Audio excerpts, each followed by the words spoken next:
திருச்சிறுபுளியூர் என்கிற அருள்மிகு கிருபா சமுத்திரப் பெருமாள் திருக்கோவில் 24வது திவ்ய தேசம்.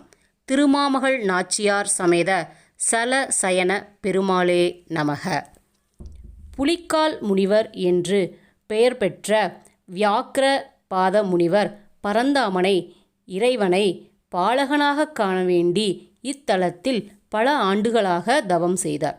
அவரது தவத்திற்கு மனமிறங்கிய இறைவன் பாலகனாக சிறிய திருமேனியாக சயன கோலத்தில், அதாவது கிடந்த கோலத்தில் காட்சி தந்து அருளினார். புலிக்கால் முனிவருக்காக சிறிய திருமேனியாக காட்சி தந்து அருளியதால் இவ்வூர் திருச்சிறுபுளியூர் என பெயர் பெற்றதாக தல வரலாறு கூறுகிறது. ஒரு சமயம் ஆதிசேஷனுக்கும் கருடனுக்கும் பகை ஏற்பட்டது.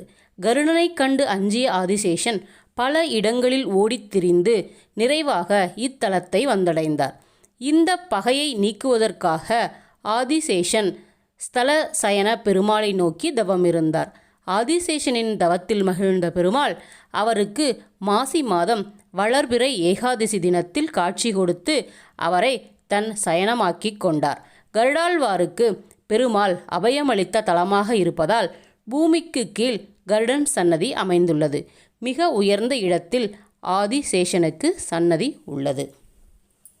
பாசுரம். திருமங்கையாழ்வார் அருளிய பெரிய திருமொழி 7ஆம் பத்து. திருமொழி 9. பாசுரம் 1635.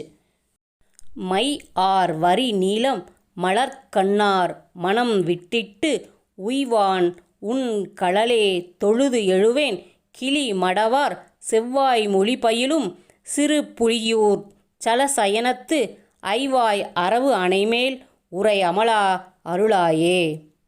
பொருள். பெண்களின் சிவந்த வாய்மொழிச் சொற்களை கிளி பயில்கின்ற சிறு புலியூர் சலசயனத்தில் ஆதிசேஷன் மேல் துயிலும் தூயோனே, மையிட்ட நீலமலர் கண்களுடைய பெண்களிடம் கொள்ளும் ஆசையை விட்டுவிட்டு உய்வதற்காக உன் திருவடிகளையே தொழுவேன், எனை ஆட்கொண்டு அருள்வீராக என்கிறார் திருமங்கையாழ்வார்.